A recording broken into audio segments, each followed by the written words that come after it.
Selamat siang dari Kabupaten Tanah Toraja Utara. Kita ada di ruangan Ketua Umum BPS dalam rangka hari ulang tahun Kabupaten Toraja Utara. Maka kami dari Gerakan Jaringan Pemberdayaan Lansia, Pendayagunaan Lansia mengangkat isu lansia karena ini sangat penting bagi kita semua untuk boleh melihat teladan-teladan yang diberikan oleh orang tua kita. Oleh karena itu menyingkat waktu kami mungkin menjelaskan terlebih dahulu senior-senior para lansia ya. Kan ini adalah acara lansia. Jadi mungkin yang pralansia saya katakan pralansia. Kalau yang lansia ya saya katakan lansia. Baik. Mungkin kata pengantar bahwa sesuai dengan sumber BKKBN bahwa kategori lansia dapat menjadi 3 kelompok, dibagi 3 kelompok supaya kita bisa mengetahui kelompok di manakah kita ini. Yang pertama itu adalah lansia muda. Lansia muda itu usia 60 sampai 70 tahun. Dan juga lansia dewasa. Lansia dewasa itu 70 sampai 80 tahun. Lansia paripurna usia lebih 80 tahun. Nah, mungkin beliau Bunda Yanti dan juga Bunda Lina mungkin sudah paripurna ya. Ibu Ketua ya, oh dewasa ya, oh masih dewasa. Kalau Ibu Ketua Pemberdayaan dan Pendayagunaan Lansia masih masuk dalam kategori lansia muda. Ya, jadi ibu jangan dianggap bahwa seorang lansia itu, waduh saya sudah tua, tetapi ibu tetap masuk dalam kelompok lansia muda. Baik, disingkat waktu ya, di sini hadir juga adalah pralansia, Ketua Umum BPS. Terima kasih banyak Bapak sudah bisa ikut mendukung dalam kegiatan acara lansia 3B. Pak Sekda, terima kasih banyak. Bapak sebagai mewakili pemerintah, siap-siap ya Pak ya. Kami akan bertanya bagaimana pemerintah mendukung lansia itu sendiri. Terima kasih juga kehadirannya Bunda Yanti sebagai yang mempunyai satu ide gagasan tentang lansia 3B bersama dengan suami. Terima kasih Bunda Lina sebagai tokoh perempuan yang juga kami boleh melihat luar biasa tetap cantik. Begitu juga Ibu Ketua Pemberdayaan Lansia, Pendayagunaan Lansia Kabupaten Toraja Utara. Terima kasih, tetap semangat saya melihatnya di mana beberapa hari ini luar biasa ya, begitu gesit hingga kami melihatnya kayaknya belum lansia. Dengan semangat yang dimiliki. Terima kasih. Baik, saya langsung, nah ini dia. Sepertinya kayaknya lebih Ibu Sisilia kayaknya kita lebih enak ini langsung bertanyaannya kepada pralansia ya. Silakan. Ya, kayaknya kita mau melihat pralansia bagaimana perhatiannya terhadap lansia. Baik, kami akan bertanya kepada Bapak Ketua Umum BPS ya. Menurut Bapak, bagaimana peran dan fungsi keluarga dalam penguatan atau ketahanan ekonomi dan kesehatan lansia dalam jemaat Bapak Gereja Toraja maupun masyarakat secara umum di Kabupaten Toraja Utara? Oke, sorry, ya selamat sore teman-teman semua. Yang ditanya itu peran apa tuh, peran gereja ya? Ya, peran gereja terhadap jemaat ya, jemaat dan juga tentunya masyarakat umum tentang lansia. Bagaimana peran? Oke, saya ulangi. Bagaimana peran atau fungsi keluarga dalam penguatan dan ketahanan ekonomi dan kesehatan lansia itu dari sudut pandang Bapak sebagai Ketua BPS dan sebagai pralansia? Oke, ini maksudnya peran keluarga terhadap lansia itu kan, Ya, kalau salah tadi ya. bangsa dan negara, betul. Gini, di gereja Toraja sih sebenarnya nggak ada organisasi khusus ya secara sinodal yang nanganin lansia, tapi sebenarnya itu tumbuh di jemaat ya, tumbuh di jemaat. Nah, kalau di dalam jemaat sendiri hari ini yang kita lihat ya, sebenarnya orang tua itu masih banyak sekali berperan ya. Kalau tadi apalagi kalau ukurannya 60 ke atas tuh masih walaupun di gereja Toraja pendeta usia pensiun tuh 60 gitu. Tapi faktanya hari ini ya lihat ibu-ibu ini kan masih aktif banget lah.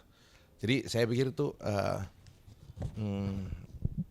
saya melihat itu satu poin yang bagus ya. Selalu memberi ruang untuk orang-orang tua terlibat dalam banyak hal gitu ya. Apalagi yang saya di jemaat nih, kadang-kadang orang tua tuh rasa sepi juga sih sebenarnya. Punya 3 anak semua jauh di rantau gitu ya. Ada yang tinggal seorang diri sini, tapi mereka menemukan itu di gereja misalnya. Itu luar biasa itu. Ya.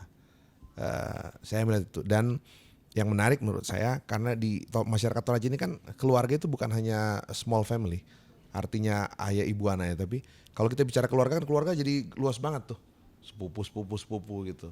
Jadi itu juga yang saya pikir sangat menolong. Apalagi keluarga-keluarga yang di kampung misalnya, mereka kan nggak tinggal sendiri di situ ya. Agak beda mungkin dengan di kota. Kadang tetanggaan aja nggak kenal gitu satu dengan yang lain. Tapi kalau di sini kan kita keluarga kecil itu terkoneksi dengan keluarga yang besar. Nah itu yang saya pikir ya membuat orang tua itu malah nggak sepi lah ya.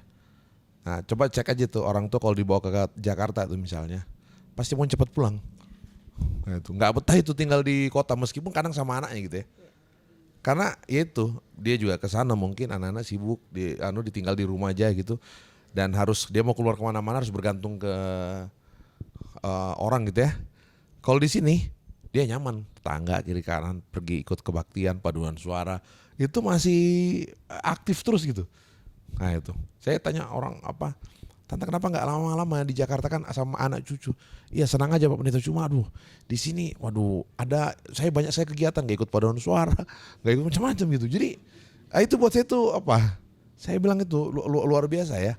Artinya dia menemukan komunitasnya yang membuat dia selalu merasa ya tidak pernah merasa nggak berarti lagi. Semua aktif seperti hari ini. Nah itu.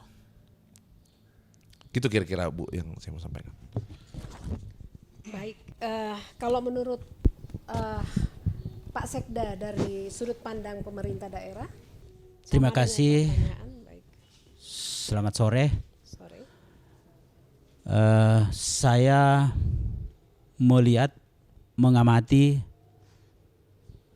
baik itu pralansia maupun lansia di Toraja secara keseluruhan dan lebih khusus di Kabupaten Toraja Utara, bahwa memang sampai saat ini lansia-lansia yang ada di Toraja sepertinya masih menikmati kehidupan kemasyarakatan gerejawi yang ada di Toraja Utara dan Tanah Toraja. Sebenarnya ini mirip-mirip. Itu yang tadi, masih banyak aktivitas-aktivitas di gereja dan juga di masyarakat terkait dengan budaya. Hanya kalau saya melihat mungkin lebih jauh ke depan, memang pemerintah sudah harus mengambil langkah-langkah konkret, mempersiapkan kira-kira bagaimana kita membuat para lansia kita di Toraja ke depan sehingga tidak terdegradasi terjadi seperti di tempat-tempat lain. Yang di tempat lain sudah ada masuk panti jompo dan bahkan ada yang terlantar. Tapi kalau di Toraja belum ada yang para lansia itu yang terlantar.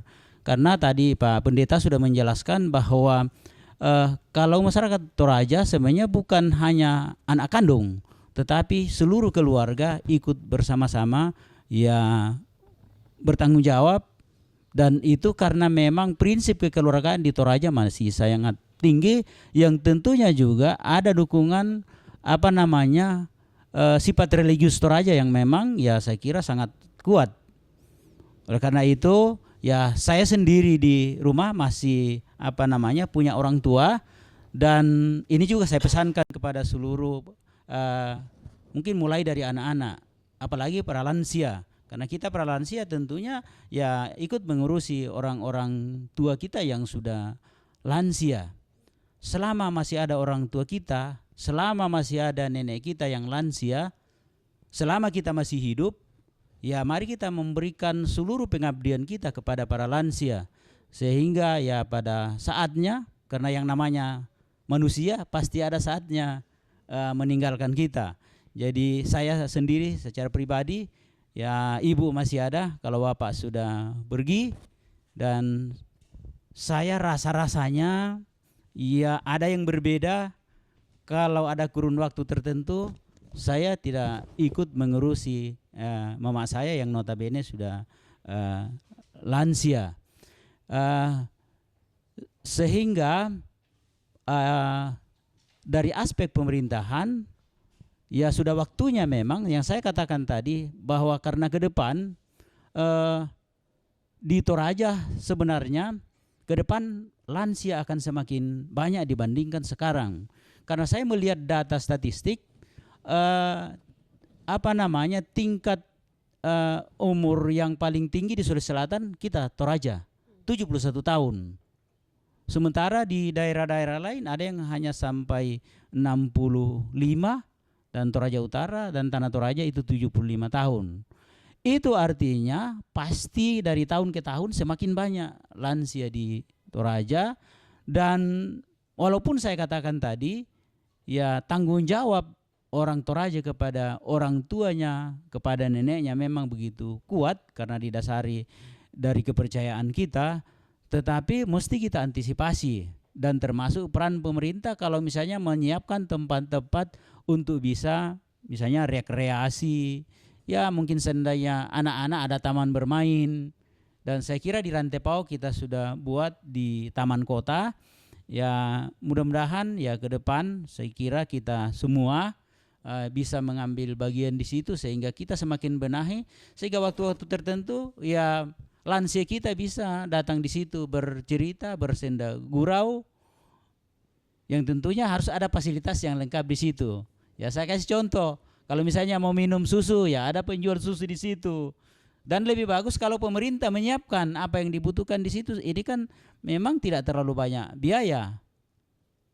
Hanya memang kendalanya ya yang di kampung-kampung. Kalau yang di kota ini Pak Pendeta, Pak Ketum, saya kira ya pemerintah sebaiknya berpikir mulai sekarang untuk melakukan langkah-langkah konkret seperti itu. Memang saya juga pengalaman sedikit menangani kelompok lansia karena kebetulan saya pernah diberi kepercayaan jadi kepala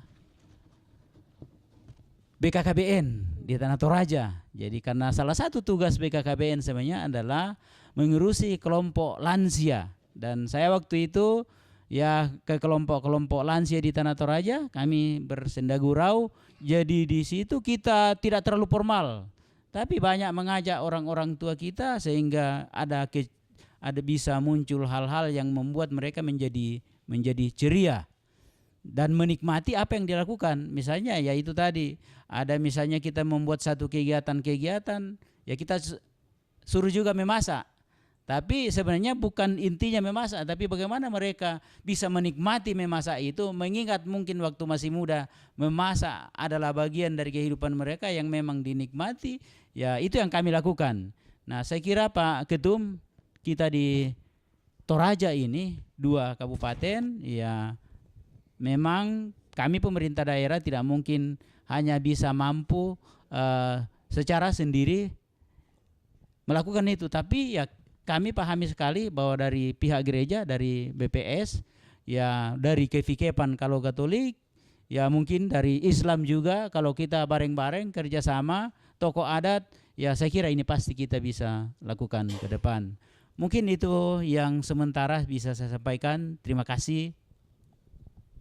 Baik, seperti saya akan lebih banyak menggali kedua para pralansia ya, sehingga nanti para lansia ini akan menanggapi ya. Saya nggak akan banyak wawancara kepada para lansia, tapi akan langsung menanggapi. Baik, kepada pralansia, kembali kepada Pak Ketua Umum BPS, Pak Pendeta.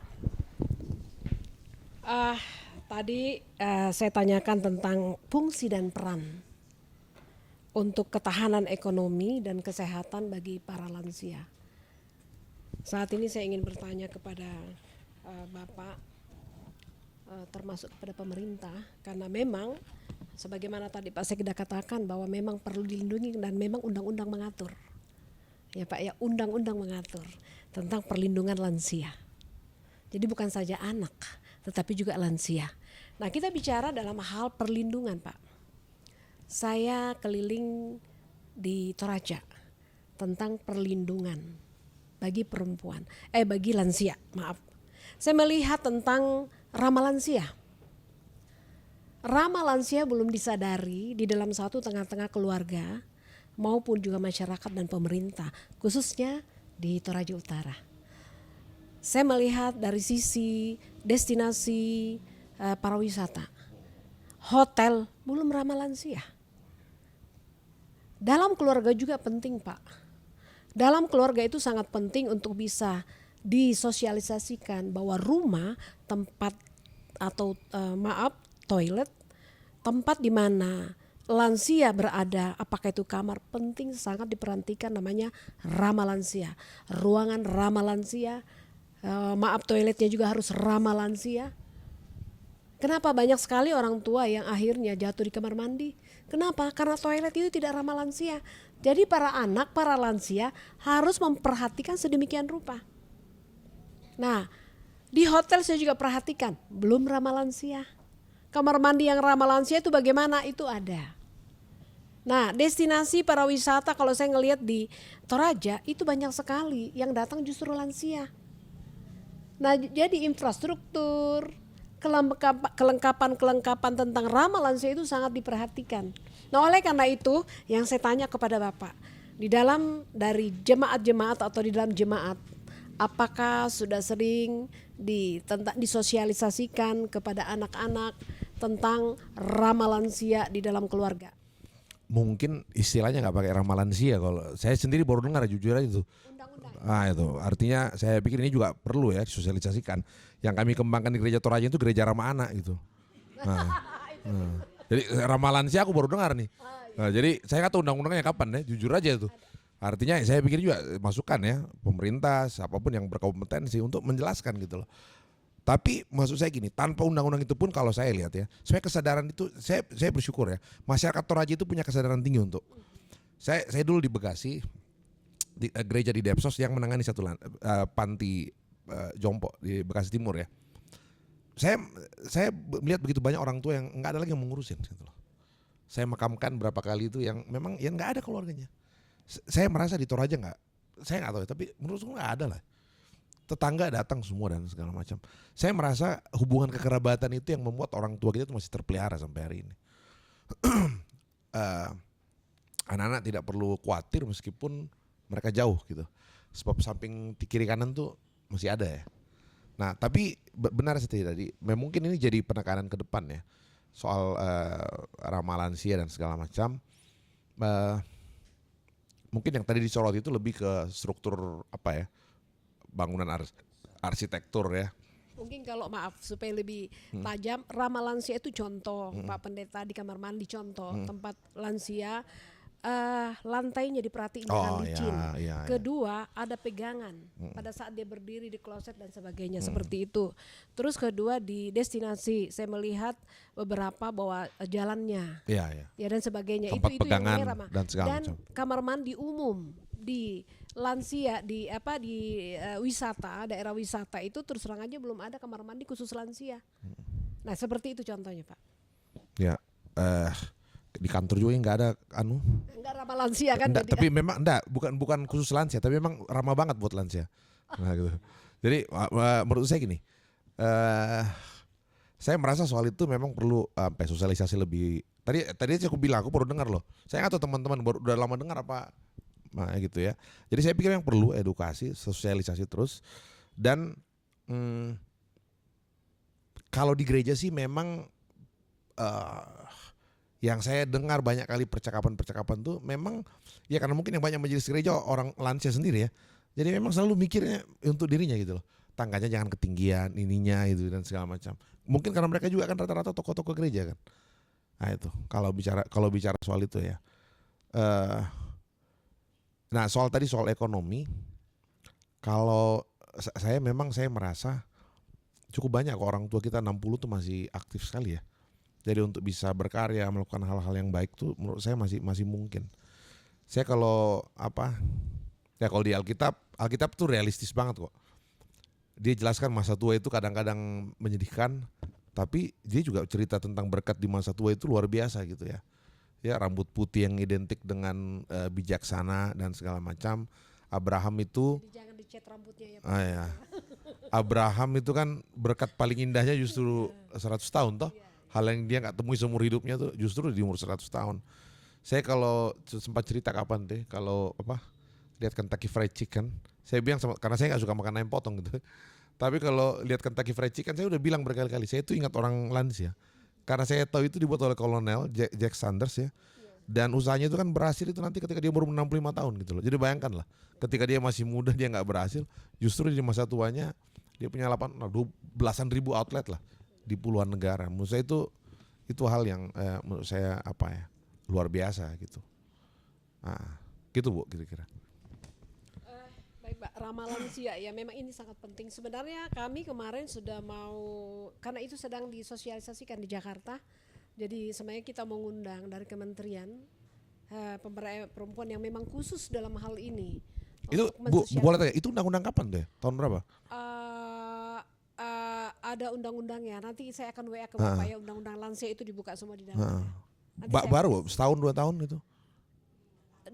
Kemarin kami kebetulan semua. kebetulan kami terlibat 2 tahun yang lalu untuk baru berarti. Sumbangsi tentang pemikiran. mengatur draft lansia undang-undang 2 tahun lalu. Nah, artinya paling ya memang saya wajar kalau belum tersosialisasi ya. Pak Sekli juga udah belum dengar kali. Nah, itu coba bayangkan. Tapi aku dengar baru mau sosialisasi di Jakarta kan? Nah, Jakarta baru sosialisasi apalagi Toraja pasti belum nyampe itu. Nah. Nanti mungkin nggak Pak nanti kita akan undang dari pemerintahan untuk saya pikir bagus Bu, karena tadi saya kaget juga tuh datanya Pak Sekda ya bahwa di sini banyak lansia kan, dan hari ini memang bersyukur sih orang tua masih sehat gitu loh, masih nah cuma kalau aku kasih saya merasa yang banyak sekali pengaruh orang tua itu lebih ke psikis ya, ya rasa sendiri kadang mulai masukin masa pensiun tuh perasaan nggak penting lagi kayak gitu. Jadi benar tuh, saya merasa ya. Saya cerita ke teman-teman pendeta. Saya bilang saya punya ibu yang istilahnya tadi itu dia masuk lansia paripurna lah. Papa mama kan masih ada dua-dua. Saya cerita, saya bilang kadang kalau misalnya ibu telepon ya, kadang 2-3 kali saya pimpin rapat, 3 kali 4 kali itu pasti saya keluar ngangkat sebentar gitu loh, karena saya tuh dia bisa sensitif gitu. Kapan saya ngangkat, ini nggak ingat kita lagi dan segala macam. Jadi memang kadang kalau kami mau dari misalnya saya mau ke Makassar, dia di Makassar, pagi dia telepon, jalan jam berapa? Jam 7. Nanti jam 9 tuh dia telepon lagi, udah di mana gitu loh. Nanti nanya lagi segala di mana. Ya kan. Tapi saya merasa saya betul-betul saya merasa orang tua yang selalu merindukan kehadiran anak-anak ya. Dan menurut saya saya bilang saya belum pernah pada posisinya kan ya. Saya belum pernah ada pada posisinya gitu loh. Dan saya kadang kita pikir ya kita semua akan ada di situ. Iya. Nah itu. Ya, baik, sebenarnya itu adalah pertanyaan saya di situ tapi udah dijawab ya. Pertanyaan saya itu bahwa bagaimana menghadapi lansia yang memiliki kepribadian yang sulit untuk dimengerti dan emosi yang labil.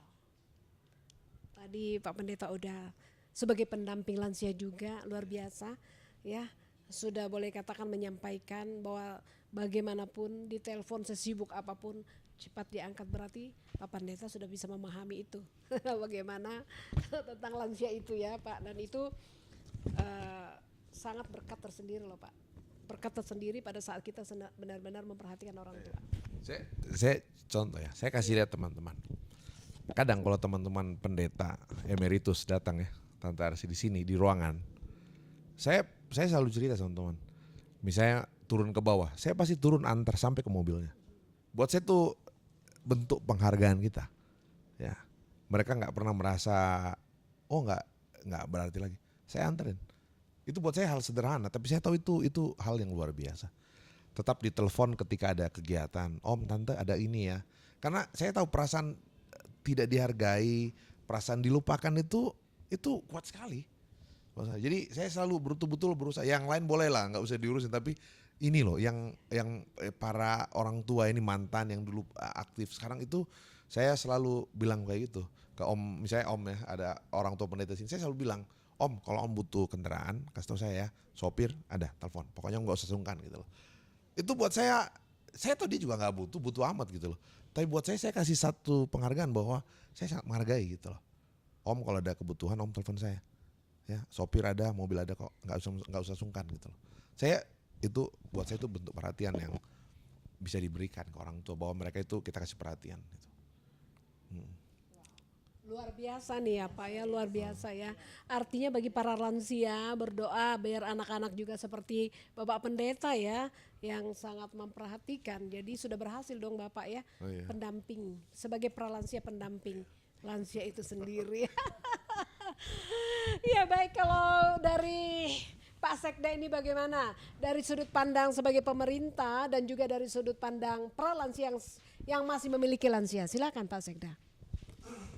Ya, terima kasih yang kedua kalinya. Jadi tadi persoalan beberapa kondisi keramahan terhadap para lansia, saya kira ini terus terang ya sebagian besar tugas pemerintah. Nah, saya kira dengan menghadapi yang saya katakan tadi, angka harapan hidup Toraja 71 tahun itu, ya ke depan akan semakin banyak. Dan yang muda-muda kalau Toraja semakin banyak yang merantau. Jadi mungkin ada saatnya kita di Toraja, kalau kita ibadah di gereja lebih banyak yang lansia daripada yang pralansia.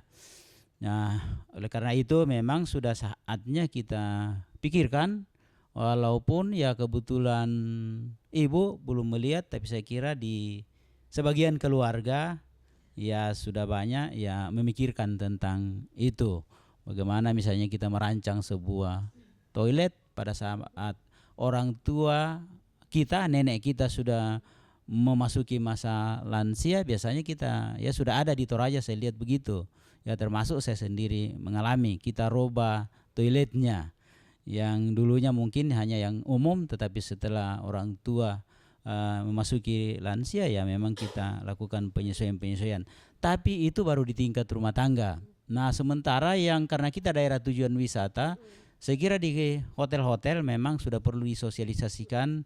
Apalagi saya juga sama dengan Pak Ketum bahwa sampai hari ini saya belum pernah membaca undang-undang yang mengatur ya bagaimana melindungi para lansia. Tapi kalau orang Toraja tidak perlu ada undang-undang, sebenarnya otomatis orang Toraja itu secara turun-temurun nenek moyang kita paling menghargai orang tua kita, karena filosofi Toraja memang bukan hanya orang tua kandung kita, tapi ya seperti Pak Pendeta tadi, kalau orang yang lebih tua daripada kita ya memang harus kita tempatkan sebagai orang tua. Bukan ya saya misalnya kebetulan diberi jabatan sekretaris daerah, tetapi teman-teman saya pegawai yang memang umurnya lebih tua daripada saya, ya saya juga harus menempatkan bagaimana cara saya berkomunikasi dengan mereka. Kemudian ya tentunya kami di pemerintah memang ya umur pensiun itu kan rata-rata sama juga mungkin pendeta 60 tahun. Ya mungkin zaman sekarang kalau umur 60 tahun yang memang masih sepertinya masih bisa produktif. Karena itu tadi angka harapan hidup memang ya sudah tinggi dan tingkat kesehatan kita di Toraja saya kira cukup lumayan dibandingkan yang lalu-lalu. Dari program pemerintah sebenarnya kerjasama dengan Bank Sulsel ya para PNS yang pensiun masih bisa beri bantuan modal dari Bank Sulsel, kami kerjasama Bank Sulsel, sehingga ya mungkin ya ada usaha-usaha yang memang masih bisa produktif di saat pensiun. Nah, kami pemerintah ya bisa memfasilitasi hal-hal seperti itu. Dan tentunya saya kebetulan diberi kepercayaan untuk mengurusi SK-SK pensiun yang notabene memasuki masa lansia itu. Ya, saya selalu minta kepada teman-teman, tolong jangan dipersulit. Ya, jangan disuruh kiri kanan mengurus, ini lagi yang kurang, itu lagi yang kurang. Karena tadi disampaikan Pak Pendeta, sama juga di pegawai. Lebih banyak pegawai itu tidak siap pensiun. Kalau tinggal 1 tahun pensiun, biasanya mulai kelihatan stres. Karena dia pikirkan, kalau saya pensiun, saya mau bikin apa? Mungkin gaji saya berkurang.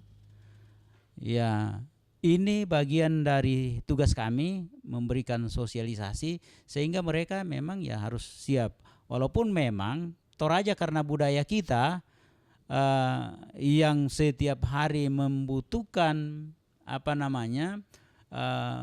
biaya yang cukup tinggi, tetapi ya Toraja kan harus menikmati itu. Ya, saya kira dari pihak gereja ini ya harus banyak terlibat di situ bersama-sama dengan pemerintah. Bagaimana kita mensosialisasikan kepada orang-orang tua kita yang pensiun supaya jangan dijadikan beban, tapi menikmati pergi duduk ya di upacara-upacara adat, sehingga ya menjadi orang-orang tua kita hidup enjoy, jangan menjadi stres karena kondisi sosial masyarakat di Toraja. Saya kira itu yang penting kita lakukan, karena saya ulangi lagi tadi, ya salah satu bukti bahwa orang Toraja itu paling mempedulikan orang tuanya, neneknya adalah bukan hanya sampai umur tua, tapi sampai meninggal. Tidak ada di dunia yang seperti orang Toraja mengurusi orang tuanya pada saat atau neneknya pada saat meninggal dibandingkan di Toraja. Hanya memang mungkin ini sedikit bergeser, karena kadang-kadang juga di Toraja ya ada kasuistik, nanti pada saat meninggal baru ya diurusi yang mungkin berlebihan, tetapi pada saat masih hidup ya kadang-kadang ya mungkin ya tidak terlalu maksimal. Tinggal ini, kalau soal bagaimana kita mempedulikan orang tua di Toraja, saya kira Toraja ya tidak ada bedanya dengan tidak ada duanya di dunia. Kalau di tempat lain orang masuk di panti jompo, banyak anaknya tidak pernah tahu sampai sudah di kuburan. Tapi kalau di Toraja tidak. Dimanapun orang Toraja, jauh dimanapun orang tuanya, pada saat mungkin mulai sakit-sakit, apalagi yang namanya meninggal, pasti ditangani secara serius. Jadi itu sebuah bukti bahwa memang kami orang Toraja ya betul-betul ya peduli kepada lansia. Saya kira itu bukti bahwa ya. Ya, baik Pak ya. Mungkin tidak semua ya Pak ya. Nah mungkin kita harus katakan sejujurnya bahwa ada juga lansia-lansia yang memang betul-betul bahwa dipedulikan, apalagi di Petongan Kerbau. Tetapi Pak, ini fakta, kami menemukan, karena kami juga turun ke lapangan Pak Pendeta. Lansia dipaksa, betul tadi Pak Pendeta katakan, karena anak semua sudah di luar dan sangat berhasil. Dari sisi ekonomi sangat sudah mapan. Tapi kan orang tua dipaksa harus ikut mereka, dan orang tua tidak bisa. Dia harus pulang ke kampungnya. Tetapi anak-anak, ini fakta ya Pak Pendeta, tapi anak-anak aduh kami sibuk, nggak bisa dan sebagainya. Sampai saya Pak Pendeta, saya mohon maaf kepada orang tersebut, saya bilang saya nggak ada hubungan keluarga, tapi mohon maaf, saya kemanusiaan. Kalian mau marah silahkan, dan ini undang-undang yang mengatur loh, saya katakan negara melindungi lansia loh, saya bilang. Nah oleh karena itu saya katakan, kalian bisa atur loh sesibuk-sibuknya. Karena gak mungkin orang lain yang mengurus. Maaf kata, saya menemukan mamanya sampai kutuan, sampai saya langsung lihat masuk ke rumahnya. Maaf sampai harus, ya karena sudah sangat umur yang 90-an. Dan sampai harus, ya pakai pampers, tinggal ditelepon aja sama supermarket. Tolong bawain pampers orang tua saya. Itu hal dan sangat tidak mungkin memang kalau orang lain yang mengasuh. Ini satu masukan Pak yang luar biasa dan ada di Toraja. Ya Pak ya, tapi saya nggak perlu sebut. Nah, dan oleh karena itu mungkin memang dari 100 lansia satu. Ya kan tadi Bapak katakan ya, tapi kan itu menjadi satu perhatian kita semua. Dan ini yang kemarin Pak di dalam satu diskusi kita seminar, Pak Pendeta salah satu mengatakan memang di sini juga membutuhkan dan nanti dibahas oleh Ibu Ketua ya tentang bahwa begitu pentingnya mereka sangat membutuhkan untuk mengurus lansia. Lansia untuk pendamping lansia. Ya, babysitter mungkin lansia. Ya, seperti itu Pak. Jadi kami juga sudah memperhatikan bagaimana melatih itu. Karena memang butuh kesabaran dan sebagainya seperti Pak Pendeta ya. Nah, jadi memang masih ada seperti itu. Oleh karena itu keberadaan daripada jaringan pemberdayaan pendaya gunaan lansia inilah yang dengan masalah-masalah yang terjadi menjadi mitra gereja, mitra pemerintah untuk boleh ikut memberi solusi apa yang harus kita lakukan bersama-sama terhadap orang tua kita yang kita sayangi, kita hormati dan kita cintai. Nah, saya teringat dulu bahwa itu masih zaman dulu tadi bicara kembali ramah lansia Pak Pendeta. Saya tiba-tiba teringat nenek saya dulu ya. Saya sekarang udah 50 lebih. Berarti nenek saya berapa tahun yang lalu Pak? Nenek saya meninggal hanya karena rumahnya gak ramah lansia pintunya. Padahal itu belum ada ramah lansia saat itu. Tapi saya berpikir oh iya nenek saya dulu meninggal harusnya belum meninggal. Tapi karena di Kandeapi ya lagi berkunjung ke saudaranya. Jadi posisi rumah gak ramah lansia tidak ada batas. Dia rumah panggung jadi dia mau apa tuh lagi makan maketudu ya.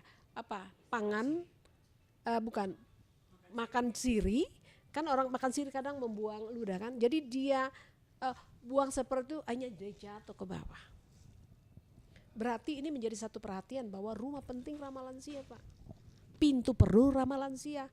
Jangan hal-hal mungkin kadang anak-anak di dalam rumah itu pengen yang indah dibikin bagus-bagus ada yang gunung-gunung dan ini akhirnya tersandung lah ini lansia. Kayak anak kecil aja bahwa ruangan tamu harus kayak lapangan bola supaya anak-anak kita begitu juga dengan lansia. Nah oleh karena itu satu ya memang masukan ini tidak masuk di Toraja Utara. Saya berkunjung salah satu ke wisata Patung Tuhan Yesus. Itu jalannya beliau saya bawa ke sana enggak ramah lansia banget ya masih berbatu-batu naik saya aja susah banget jalan.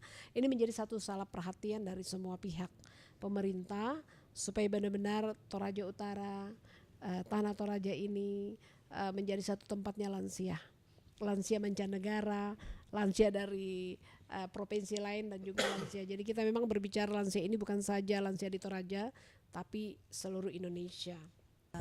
Menurut pendapat mereka bahwa orang Toraja sangat mempedulikan lansia. Ya, menurut Bapak berdua bahwa kita orang Toraja kita sangat mempedulikan lansia dan kita pikir itu kita sepakat ya. Sampai matinya orang Toraja itu mengurus orang tua yang sudah meninggal dan ini. Tapi berarti dengan demikian apakah rumah jompo atau mungkin kita beri nama sekarang rumah kreatif itu ke depan itu penting menurut Bapak? Apakah itu sebuah kebutuhan yang mendesak atau tidak perlu? Kayak di tempat lain kan ada rumah jompo yang dibuat untuk di situ tempat menampung orang tua. Nah, bagaimana kalau kita di Toraja? Apakah ini sebuah kebutuhan atau tidak? Ya, silakan. Ya. Oke. Saya tambahkan rekan saya saja. Jadi rumah kreatif lansia. Kalau selama ini rumah singgah, rumah panti jompo itu kayaknya membuat secara atmosfer itu makin terpuruk rasanya orang tua. Tapi kita doakan agar ada rumah kreatif lansia. Nah, rumah kreatif lansia ini boleh nginap, boleh juga lansia dari pagi sampai sore ditaruh di situ untuk berkegiatan. Karena nggak mungkin lansia selama ini hanya ngelihat dinding, ya saya banyak ngelihat gitu di rumah saja. Nah, menurut Bapak berdua, apa yang tadi rekan saya sampaikan, apakah itu penting di Toraja Utara dan Tanah Toraja? Silakan Pak. Kalau saya merasa penting penting banget. Masalahnya adalah saya pikir modelnya memang perlu disesuaikan dengan kultur setempat gitu. Saya pikir itu memang perlu apa ya? Saya nggak tahu mau sebut apa dan segala macam. Karena nama, kemasan, bentuk itu penting sekali. Nah, karena kalau modelnya seperti yang sering ada di misalnya sebagai rumah apa panti jompo kayak gitu, mungkin itu dia nggak pas. Artinya saya kalau dari segi kebutuhan butuh gitu loh. Tapi kalau bentuknya gitu kan orang tuh pasti, saya pikir orang Toraja itu masih susah untuk nitip orang tua di sana dan disebut wah ini nggak mau urus orang tuanya gitu loh. Itu saya merasa dia nggak mau gitu ya. Ini lihat aja nih contoh ya Panti Asuhan Tagari, ya kan. Setelah kita rubah namanya jadi Rumah Harapan, kan penghuninya 2 kali lipat tuh. Nah, gitu. Jadi kan soal nama ya, soal brandingnya seperti apa. Jadi kalau ditanya kebutuhan, saya yakin banyak sih orang tua yang sendiri. Artinya secara umum masyarakat Toraja itu kasih perhatian orang tua itu secara umum ya. Tapi pasti ada ya, kan ada saja 1-2 yang terabaikan gitu loh ya. Nah, yang menurut saya justru di situ tanggung jawab jadi penting kan ya. Rumah tadi bagus juga sih itu rumah kreatif itu nanti dipikirkanlah bentuknya kayak gimana ya. Tapi kalau saya ada hal-hal yang membuat mereka terus bisa beraktivitas segala macam. Saya nggak tahu benar lah dari segi medis apa enggak ya, tapi saya lihat ya orang-orang yang bisa dia bilang, "Om kok ini banget ya? Masih bugar banget dan segala macam." Dia bilang, "Anu Pak Pendeta, aku masih nyetir." Karena katanya saraf seluruh berfungsi gitu ya. Sarafnya masih sering baca buku. Jadi memang dia orang yang ngajak aktif, jadi memang juga dia apa ya, bugar terus gitu. Nah itu saya nggak tahu dari orang medis lah yang jawab hal seperti itu. Jadi kalau ditanya penting, saya pikir penting banget. Baik, rumah kreatif lansia itu sangat penting karena memang di pemberdayaan pendayagunaan udah punya konsep. Jadi lansia-lansia yang mungkin di rumah anak supaya tidak kesepian tadi kata Pak Pendeta itu, supaya mamanya tadi tidak telepon-telepon tuh karena tidak ada kegiatan. Nah, kita adakan rumah kreatif ini di mana nanti kita akan karyakan, berikan ke tempat kepada lansia sesuai dengan pengalamannya. Jadi pengalaman selama masih muda itu terus aktif. Seperti itu. Makanya di sini pemberdayaan dan pendayagunaan, Pak. Jadi tenang aja, Pak. Nanti mamanya nggak tolong karena sudah sibuk sendiri, Pak. Pak Pendeta. Ya, saya kira saya sangat sependapat dengan Pak Pendeta. Kalau kita bicara rumah panti jompo, ya mestinya ya masyarakat Toraja belum terlalu siap menerima. Tetapi kalau misalnya rumah kreatif lansia, ya saya kira ini kewajiban pemerintah daerah. Ya paling tidak saya bilang tadi taman bermain ya kita sudah mulai, tapi ke depan mudah-mudahan 2025 ya APBD kita semakin stabil ya sehingga kita mulai memikirkan tentang itu. Karena tadi Ibu mengatakan bahwa masih menemukan ada lansia terlantar di Toraja. Ya itu mungkin hanya karena ada kasuistik. Tetapi secara umum ya Toraja ya betul-betul memperhatikan orang tua lansia-lansia yang ada kita di Toraja. Masih sangat malu lah kalau ada orang Toraja mau dibilang dimasukkan di panti jompo. Ya, sehingga kalau rumah kreatif saya kira menurut saya ini yang pas kita lakukan saya kira itu yang penting dilakukan di Toraja. Ya, mudah-mudahan ke depan ya bisa. Ya, Bapak Ibu, ya di tengah-tengah kita ada 3 orang tua kita yang sudah ada lansia muda, ada lansia tua dan ada lansia paripurna. Ya, tadi kedua bapak yang masih pralansia mengatakan bahwa ke depan itu rumah kreatif untuk lansia itu sudah penting. Nah, menurut Ibu, apakah itu memang sudah sebuah kebutuhan dan apakah tidak ada perasaan merasa dibuang oleh anak atau kurang perhatian dari anak ketika ada lansia yang ditaruh misalnya di rumah kreatif, misalnya yang dulunya sering disebut rumah panti jompo. Nah, kita mungkin beri nama ke depannya rumah kreatif. Apakah tidak ada perasaan merasa terbuang atau bagaimana? Ya, Ibu Yanti dulu. Ya, pasti itu akan sangat menolong karena saya sebagai seorang istri dari almarhum suami saya yang mengarang buku Lansia 3B. Ini bukunya saya tunjukkan. Itu berangkat dari pasien-pasien yang datang pada klinik kami. Klinik kami adalah spesialis untuk stroke dan stres. Dan pasien-pasien yang datang itu kebanyakan adalah lansia yang stres.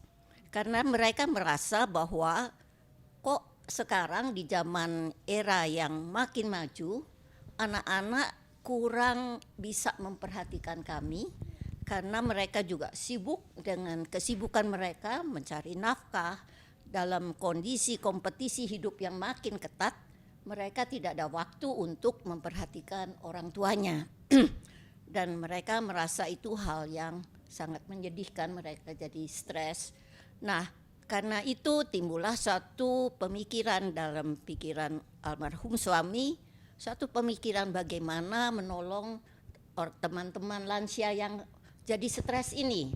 Maka timbullah gagasan Lansia 3B, yaitu bugar, bermakna, bahagia, seperti yang tertuang di dalam buku itu. Nah, dengan majunya zaman, memang rumah kreatif lansia sangat dibutuhkan. Karena dengan gagasan Lansia 3B itu, kita ingin mendorong supaya pola pikir lansia berubah. Lansia harus bugar, bermakna, dan bahagia. Nah, untuk mencapai hal itu, pasti tindakan-tindakan perlu dilakukan bersama-sama. Karena itu rumah kreatif lansia sangat dibutuhkan, di mana para lansia bisa berinteraksi, ya, memikirkan bersama apa sih sebagai lansia yang bisa masih kita perbuat bersama-sama untuk bugar bersama-sama. Mungkin kalau kita harus senam sendiri males ya, tapi kalau kita bertemu dalam satu kelompok itu sangat akan saling membangun di situ ya. Nah, di situ juga akan muncul ide-ide kreatif, mungkin apa sih yang kita bisa kerjakan bersama. Nah, itulah betapa rumah kreatif lansia itu sangat penting.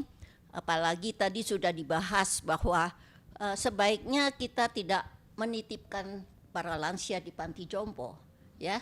Dan memang di Jakarta pernah ada satu daycare center untuk para lansia, di mana lansia tiap pagi diantarkan ke suatu tempat daycare, di mana di situ diadakan suatu aktivitas yang berguna, sangat berguna untuk para lansia.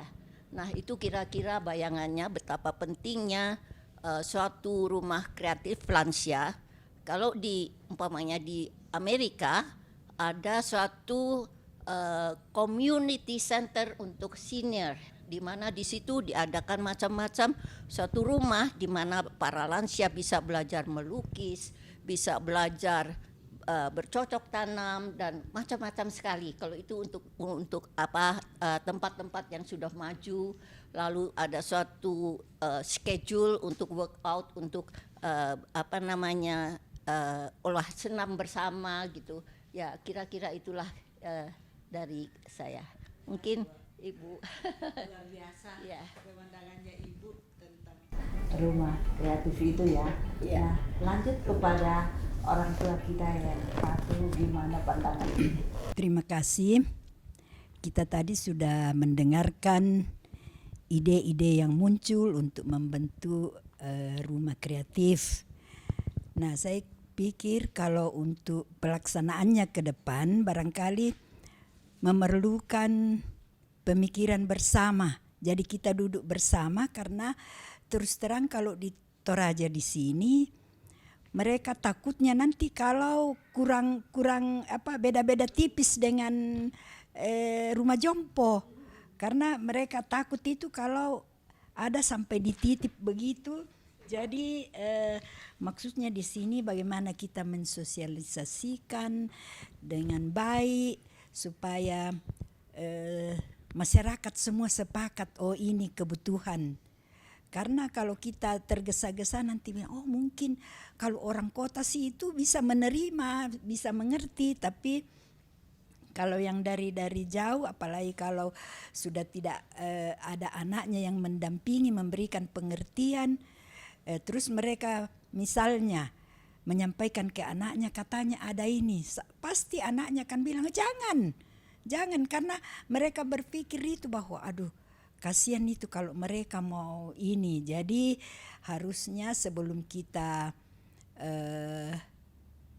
sepakat untuk itu, kita sosialisasikan dulu, berbicara dengan banyak stakeholder untuk bisa berpikir bersama-sama. Kalau sudah sepakat lah, saya kira tidak ada masalah karena itu kebutuhan. Ya, tapi di tiap-tiap daerah, di tiap-tiap tempat itu pasti berbeda penafsiran mereka. Jadi kalau untuk kita yang duduk sekarang di sini ya oke saja. Kita berterima kasih kalau sampai ada ide yang bisa membuat para lansia itu untuk hidup bugar, bermakna dan bahagia. Saya kira itu yang saya bisa sampaikan. Terima kasih. Terima kasih Ibu. Lanjut kepada Ibu Ketua. Ibu Ketua yang lansia pemuda. Ya. Lansia muda. Terima kasih Ibu. Ya, lansia muda. Yang namanya usia 60 tahun ke atas, kalau manusia umur panjang tidak akan mungkin ditolak. Ya, satu keniscayaan umur 60 tahun ke atas. Cuma istilah lansia itu sendiri sebenarnya kalau dikatakan lanjut usia, ini ada konotasi negatif di situ. Oh, sudah lanjut usianya, kasihan. Ya. Ini yang perlu menjadi catatan untuk kita ya dalam ini. Mudah-mudahan ada istilah istilah ini, lansia ini bisa digantikan dengan yang betul-betul memberi semangat, memberdayakan usia 60 tahun ke atas ya. Jadi ini penting menjadi PR bagi kita semua. Yang berikut kebutuhan dasar manusia dari usia balita sampai usia 60 tahun ke atas itu salah satunya berada dalam relasi. Ya, manusia itu adalah makhluk sosial. Siapapun tidak akan mungkin menolak fakta ini. Manusia selalu harus tidak bisa tidak berada dalam relasi. Nah, bicara soal usia 60 tahun ke atas, apakah butuh tempat untuk selalu berelasi? Iya. Ya. Sangat dibutuhkan berelasi di rumah. Kalau Pak Ketua Umum tadi dengan Pak Sekda mengatakan ya yang namanya ramah lansia itu baru kami dengar dan ternyata itu sudah ada aturan atau undang-undang lansia. Ini salah satu yang dibutuhkan itu lansia atau usia 60 tahun ke atas itu butuh berelasi dalam kasih. Diberi perhatian, ya ada ramah anak, jadi sekarang ini mesti dikembangkan, diekspos, disosialisasikan ramah lansia. Ini penting. Kalau ramah lansia di gereja ini juga penting, ramah lansia di mata pemerintah. Dalam kaitan dengan berelasi antar lansia, itu dikumpulkan atau dipertemukan dalam satu tempat yang namanya rumah kreatif.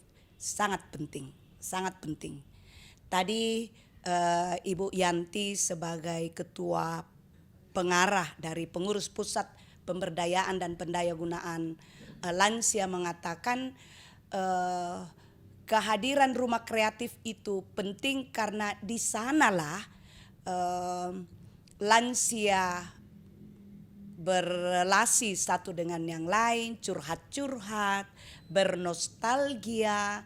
Dan juga bisa di sana mereka berkaraoke, yang bagi kan banyak sekali lansia itu pintar nyanyi. Nah, di mana dia salurkan? Kalau tidak dengan sengaja disiapkan tempat-tempat seperti itu supaya jangan stres dan stroke. Ya, ya, dan juga berbagai kreatif yang masih ada dalam diri lansia. Ya, banyak sekali nilai-nilai yang unggul yang ada dalam diri lansia. Bayangkan itu kalau dia bawa sampai mati, kasihan, tidak diwariskan. Ya, ini penting. Jadi rumah kreatif seperti itulah di mana dia bisa kembangkan, dan pemuda atau anak-anak bisa dibawa ke sana, ya, berelasi lagi dengan para usia 60 tahun ke atas. Ini sangat bermakna dan akan hidup bila ada itu, dan sangat bersyukur karena baik dari Ketua Umum Badan Pekerja Sinode Gereja Toraja, Pendeta Alfred, juga dari pemerintah daerah Kabupaten Toraja Utara yang diwakili oleh Bapak Sekda mendukung kehadiran itu. Dan lebih menarik lagi, Pak Sekda katakan akan dimasukkan dalam dana APBD untuk anggaran pembangunannya, dan kita juga berharap bahwa Ketua Umum Badan Pekerja Sinode Gereja Toraja mewakili gereja-gereja, dan semoga denominasi lain bisa mendukung untuk ya penyiapan lokasi. Dalam hal ini ada tanah dihibahkan untuk warga gereja Toraja atau warga gereja-gereja dan warga masyarakat. Ini memang sangat penting kalau betul-betul kita mau mensosialisasikan dan menerapkan yang namanya ramah lansia. Saya kira cukup, terima kasih. Ya, berarti itu sebagai penghormatan kepada Orang orang tua. tua ya. Ya. Ya, sebagaimana firman Tuhan mengatakan, hormatilah ayah dan ibumu supaya lanjut umurmu. Ya, Di tanah yang di diberikan tanah yang Tuhan Tuhan Allah berikan kepadamu. kepadamu. Ya, luar biasa. Dan saya ini lagi kepada orang tua kita yang sekaligus mewakili tokoh perempuan dan Toraja. tokoh perempuan Toraja yang juga sudah lansia.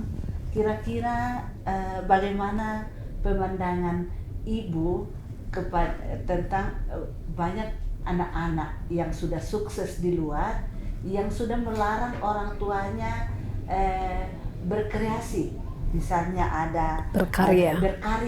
ya, ada orang tua yang misalnya punya hobi beternak babi, ada orang tua yang hobinya Menanam. mungkin menanam, ada yang hobinya menjahit, punya keterampilan yang luar biasa. Tapi kadang ada anak-anak yang sudah melarang orang tuanya untuk berkreasi, untuk mengembangkan hobinya. Nah, Potensi. bagaimana pandangan ibu tentang hal itu? Terima kasih. Tadi dikatakan bagaimana pendapat ini tentang keluarga yang melarang orang tuanya untuk mengikuti kegiatan atau ada hal-hal lain.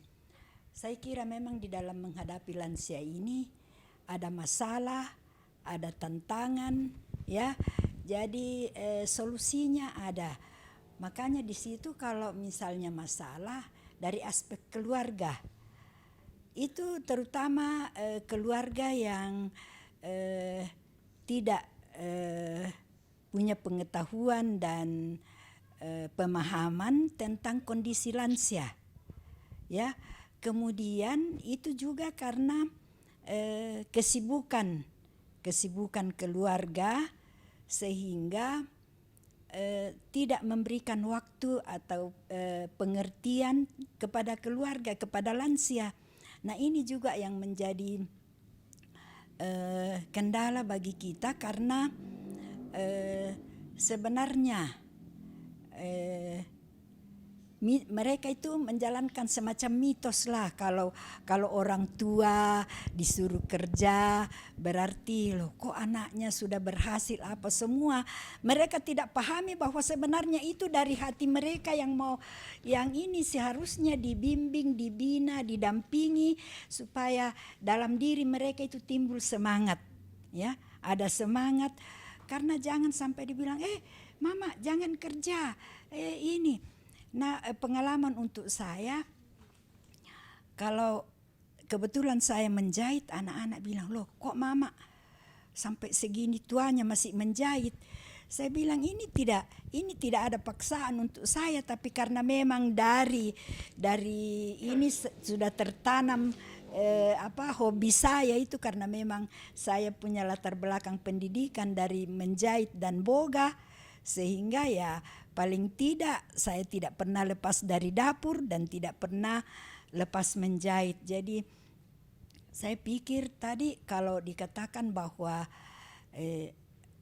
anak dari jauh di sana melarang, padahal sebenarnya anak itu perlu mendampingi kita dan memberi penguatan. Bahkan kalau memang mama masih kuat ya silahkan. Ya maksud saya seharusnya anak kita ya. Jadi kalau misalnya jangan ada larangan, saya bilang jangan kita dilarang, jangan seperti kalau saya lagi jalan lalu ada yang papa, saya bilang jangan dibiarkan saya bisa kok bisa naik tangga misalnya, hanya biasa ngos-ngos. Jadi tapi kalau untuk semangat itu ada semangat. Jadi jangan kita dibiasakan lansia, karena kebetulan saya lansia, jadi saya pikir saya tidak butuh dimanja. Saya malah jadi risih kalau kita jalan terus ada yang pegang, ya, dituntun di ini baru dibilang antar mama ke sana. Saya bilang saya masih bisa. Jadi maksudnya begitu. Tadi dikatakan bahwa bagaimana pemahaman tentang keluarga yang ada anaknya melarang untuk misalnya mengikuti kegiatan sebentar di rumah kreatif. Saya kira itulah sosialisasi kita nanti, bagaimana kita memberi pemahaman kepada keluarga untuk bisa mendampingi keluarga lansia. Jadi kalau lansia sih tidak masalah, tapi yang repot ini keluarga lansia, karena biasanya yang menentukan itu dari keluarga lansia. Iya, jadi barangkali kalau pemahaman saya itu tadi mengenai rumah kreatif, bagaimana nanti kita memberi pemahaman bahwa di sana itu mereka mendapatkan dunianya, ya, di sana itu mereka akan bisa semangat, ya, dan di sana juga mereka bisa mengelola emosi. Karena kan kalau di rumah, kan kalau dulu kita mau kerja ya ini, kita mau kemana ya bisa, tidak ada yang melarang. Nah sekarang kalau hak kita ini sudah di dipreteli gitu, makanya di situ kan kita sering emosinya itu karena sudah merasa tidak berguna, merasa kesepian, merasa apa semua, sampai malah penyakit kan yang datang karena stresnya itu. Sudah hipertensi, sudah jantung, sudah diabetes, semua penyakit sudah mana lagi nih keropos tulang. Jadi saya pikir karena yang kita bicarakan ini yang ada kaitannya dengan rumah kreatif, saya pikir ya kita harus berpikir positif bahwa itu sebenarnya yang sangat dibutuhkan. Hanya prosesnya ini yang saya maksudkan. Kita tidak boleh langsung ya sebelum kita sosialisasikan. Saya kira itu yang saya sampaikan. Wow, saya sedikit tambahkan, ini menjadi satu pencerahan yang luar biasa. Nah ini udah ada akan nanti guru-guru pada saat ada rumah kreatif. Tadi juga Ibu Kota katakan bahwa lansia sekarang jangan hanya meminta tapi justru memberi. Nah ini ada satu potensi. Pada saat nanti ada rumah kreatif justru akan mengajari anak-anak muda yang putus sekolah atau mungkin yang hobi untuk menjahit, justru diajarin jadi guru. Ini luar biasa Pak, yang ada di rumah kreatif kita kumpulkan. Ini ya? Ibu juara 2 nasional. Oh, wow. Itu kumpulkan ibu-ibu di jemaat. Itu juara 2. Oh, yang diikut Iya, kemarin. luar biasa. Iya, saya baru dikontak tadi, saya belum tahu. Rupanya ada satu lagi ketinggalan tuh hadiahnya, juara 2, yang diingat tuh juara 1. Nanti saya bilang suruh langsung kirim aja Ibu, saya katakan. Saya katakan sama di kantor di sana di Persatuan Pensiunan Indonesia, silakan kirim langsung deh. Saya katakan tadi diingatin, tapi saya belum tanya, mereka udah WA. Jadi di rumah itu kita kumpul-kumpul lansia. Jadi lebih Bahagia. lebih seru Lebih kalau seru ketemu tuh. lansia. Jadi rumah kreatif lansia. Itu sudah ya. Rumahnya sudah rumah kreatif lansia. Iya. Jadi Sangat luar di biasa, situ ya. kita kumpul semua, kalau sudah hilang jarumnya, sudah ini teriak-teriak, saya bilang itu ada jatuh di bawah. Iya, jadi saya kira itu yang Ibu juga guru jahit di Bintranita. Bukan main. Luar biasa Ibu. Wow. Ya mungkin kesan Ibu terhadap lansia dewasa karena Kanda Sisilia ini ketiga lansia ini mewakili lansia muda, mewakili lansia dewasa, mewakili lansia paripurna. Jadi benar-benar luar biasa ya. Jadi kita ikut semangat nih ya, banyak hal-hal pencerahan yang baru dari lansia yang kita dapatkan. Nah menurut Ibu Yanti sendiri tentang, ya bisa menanggapi, mau nambah luar biasa tentang lansia dewasa. Silakan Bu. Luar biasa yang Ibu punya karunia, diberikan Tuhan talenta menjahit ya Bu ya. Dan memang harus diakui anak-anak zaman sekarang Bu tidak tertarik dengan jahit-menjahit.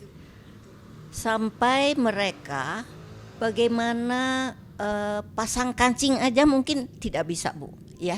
Sedangkan kami dari dulu dari kecil sudah diajar jahit-menjahit. Nah, mungkin Ibu nanti bisa bikin suatu kursus entah pengumuman anak-anak muda, karena kita harus berhubungan dengan anak muda ya Bu, jangan hanya para lansia ya.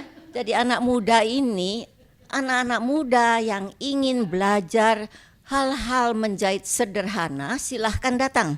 Umpamanya bagaimana menyambung baju yang sudah robek sedikit. Nah, bagaimana kita apabila som-som itu terlepas, bagaimana hal-hal yang sangat sederhana tapi sering tidak dikuasai oleh generasi muda Bu. Ya, bagaimana memasang kancing yang lepas.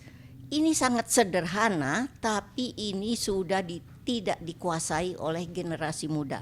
Mungkin Ibu satu ide yang sangat bagus untuk berhubungan dengan generasi muda, Ibu menawarkan jasa itu Bu. Karena anak muda sekarang sangat hanya tertarik pada IT Bu. Mereka sudah tidak memperhatikan lagi bagaimana som-som yang sudah terlepas kita harus menjahit kembali, bagaimana kancing yang sudah terlepas sangat sederhana kita pasang kembali begitu Bu. Mereka sering minta pertolongan sederhana ini kepada para lansia, tapi seharusnya mereka bisa melakukan itu sendiri ya Bu ya. Jadi ini sangat ya sekedar ide bagaimana menjalin kebersamaan dengan anak-anak muda Bu. Jadi itu adalah salah satu. Lalu di samping itu kita minta juga jasa mereka, karena mereka itu pandai sekali IT, sedangkan kami sebagai lansia sekarang juga harus menguasai IT Bu, karena saya melihat lansia-lansia di Jakarta yang sudah dulunya kesepian karena mereka dibelikan gadget oleh anaknya, lalu mereka mulai ikutan ya, mereka ikut baca WA, ada hal-hal yang lucu-lucu, ada hal sederhana, nasihat yang sederhana. Nah, Ibu mulai merangkul mereka. Ayo ajarilah kami para lansia hal-hal sederhana, bagaimana kami juga bisa bergadget ria, begitu kira-kiranya. Jadi tukar barter barter pengetahuan ya. Karena bagaimanapun anak muda harus tetap berelasi dengan kami supaya mereka tetap mengingat kami ini masih ada hubungan dengan anak muda, jangan kami dilepaskan Ya Bu ya, saya pikir itu saja. Wow, saya jadi luar biasa loh pemikiran-pemikiran para lansia ini ya. Saya mendapatkan satu ide baru lagi. Justru rupanya saat ini kita harus sosialisasikan kepada ibu-ibu muda. Kenapa? Salah satu contoh ibu muda. Mungkin ada kancing lepas satu buat anaknya atau suaminya. Kan nggak mungkin harus langsung ke tukang jahit. Sementara baju itu langsung dipakai. Nah usul beliau ini ya luar biasa ya. Jadi membuat pemikiran-pemikiran kita jadi terbuka. Wow, hebat sekali lansia-lansia kita ini ya. Dan ya kebetulan di sini hadir pemuda milenial. Nah, tadi sudah mendengar apa harapan-harapan orang tua kita terhadap pemuda, dan ini ada saling katakanlah tukar pengetahuan ya. Kira-kira apa ya, di samping tadi informasi pengetahuan bagaimana tentang penggunaan IT, kira-kira apa lagi yang diharapkan orang tua kepada Dari anak muda kita, utamanya generasi milenial. Ya, ini ada di tengah-tengah kita telah hadir Ketua Umum Pengurus Pusat Persekutuan Pemuda Gereja Toraja. Ini Bung Jerry, ya. Parimba, ya, seorang pemuda yang sangat energi. Ya, kira-kira apa harapan-harapan kita kepada pemuda? Ya, silakan. Mungkin mulai dari ini dulu, kalau kita Menarik apa yang disampaikan, ya masih tetap pakai istilah lansia paripurna dan lansia dewasa. Apa harapan dari relasi antara generasi milenial dengan generasi lansia? Ya barter-barteran, saya kira itu. Ya, kemampuan generasi muda yang begitu cemerlang, luar biasa. Bagaimana itu dibagikan ya dalam berbagai bentuk, tergantung karena generasi milenial juga itu adalah kreatif untuk zamannya, dan juga generasi lansia paripurna dan dewasa juga, sebenarnya lansia muda itu kreatif juga dalam zamannya ya.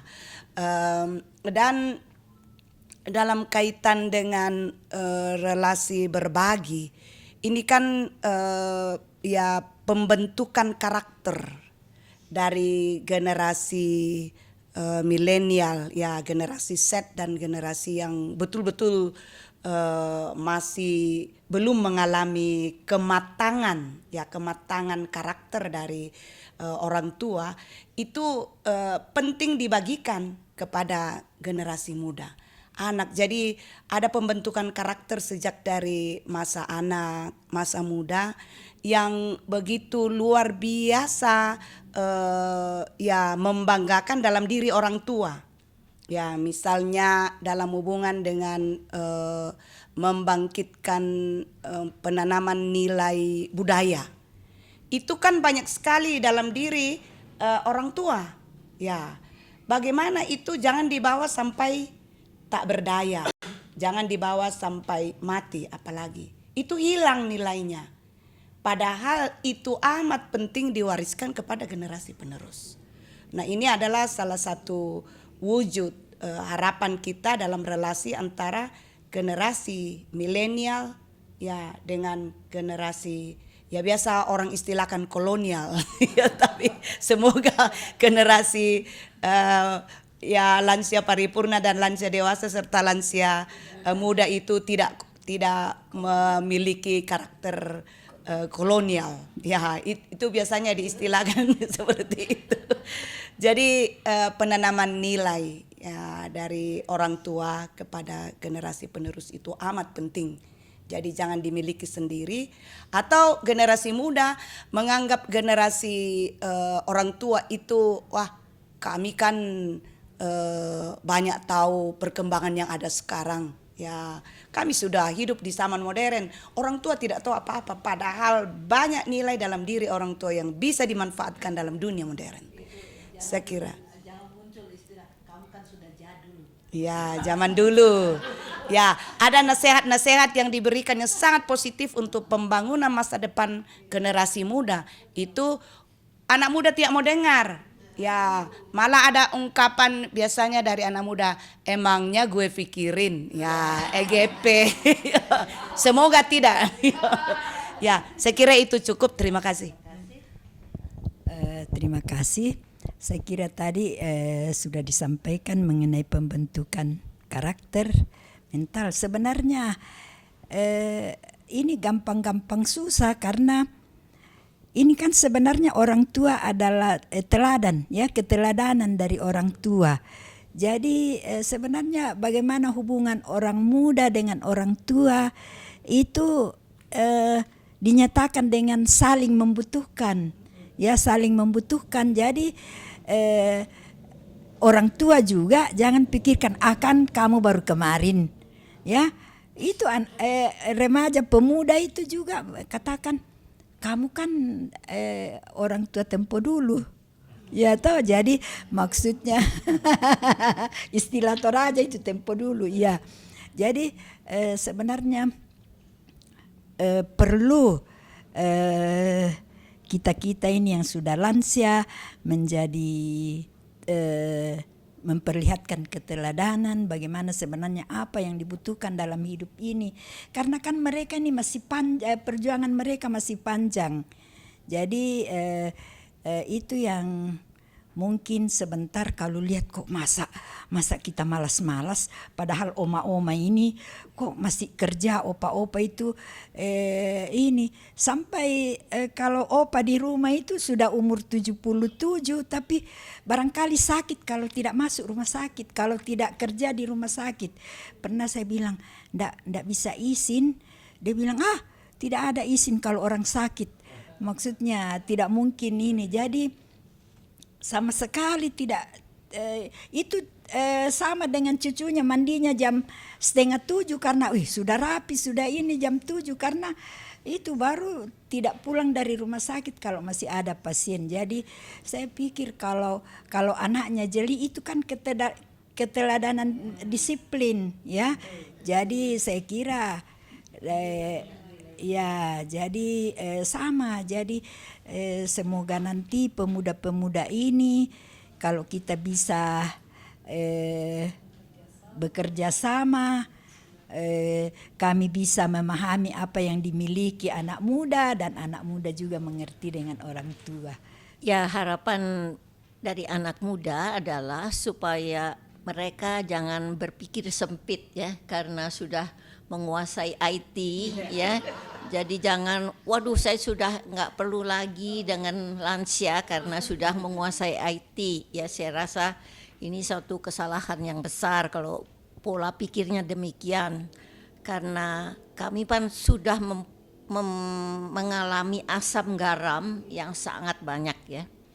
Dan anak muda, masih keluarga kami, waktu omanya belum meninggal, dia juga sudah tahu, waduh, karena omanya punya resep makanan yang sangat bagus, yang sangat enak, ya. Jadi saban kali dia bilang, Oma, ini resepnya apa? Dia mulai nyatetin semua apa yang enak-enak menurut dia mulai catetin.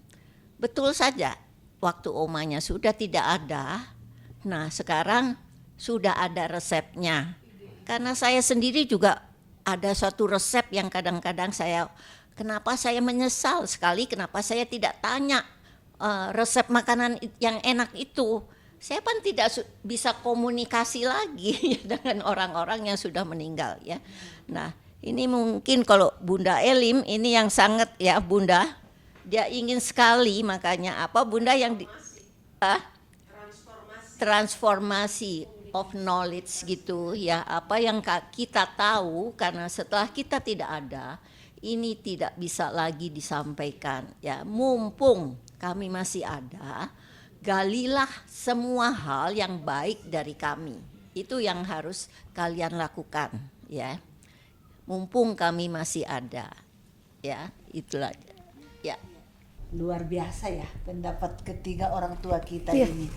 Nah, betul. mungkin Ibu Yes, Mungkin sebelum saya makin bergairah ya, dan saya sebagai pralansia ini sangat-sangat bahwa luar biasa lansia ini untuk kita perlu belajar. Banyak yang maaf, banyak yang kita tidak pahami menjadi paham.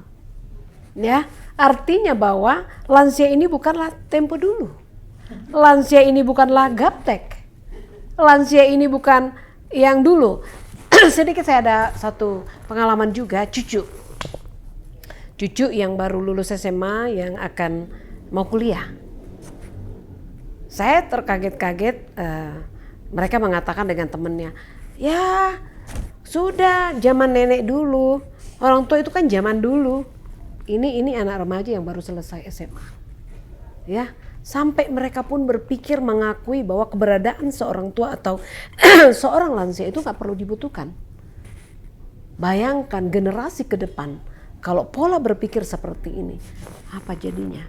Maka dia akan melewati atau mendapatkan satu pengalaman hidup itu di batas era sekarang ini ke depan. Tapi gimana?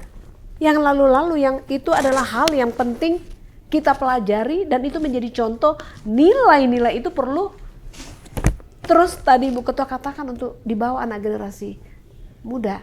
Nah ini mungkin dari pemuda ini silakan ini kayak untuk kita menggali, mewakili dan kita harapan kita apa yang sudah dikatakan oleh orang tua kita ini benar-benar dimaknai, benar-benar ditaruh di hati dan rasa tanggung jawab untuk mengajak, mensosialisasikan kepada milenial, generasi muda mulai di remaja untuk tidak berpikiran seperti itu. Silakan. Ya, baik, terima kasih orang tua semua yang kami hormati ya. Kesempatan ini satu kesempatan yang sangat baik sebetulnya. Ada satu hal yang ingin saya sampaikan tentang karakteristik anak muda zaman sekarang. Anak muda hari ini rasa-rasanya semakin kehilangan tokoh dalam hidupnya. Banyak anak-anak muda yang hidup tidak punya patron. Dia ini sebetulnya ke depan mau jadi apa? Ya, maka ketika misalnya anak-anak kecil ditanya siapa pahlawan dalam hidupmu, biasanya sih mereka akan cari karakter superhero yang mereka biasa nonton di televisi. Sesuatu yang memang terimajinasi bahwa mereka ini mampu menyelesaikan persoalan dalam hidup. Nah, kalau ditanya soal apa harapan, sebetulnya kita pengen kan lansia ini adalah orang-orang yang telah menghidupi kehidupan sekian lama dan mereka ini adalah orang-orang yang sudah jadi sebetulnya. Hanya tinggal perlu ditransfer ke anak muda. Iya. Sayang sekali lansia banyak berdiam diri. Ya, menjadi pasif. Sehingga kemudian ilmu yang sudah punya pengalaman hidup yang sekian banyak yang sebetulnya sangat dibutuhkan oleh anak muda itu untuk survive. Hari ini anak muda itu makin rapuh loh. Anak muda makin rapuh. Makanya dalam beberapa kasus kemarin ketika terjadi banyak kasus bunuh diri kemarin anak-anak muda hanya karena misalnya persoalan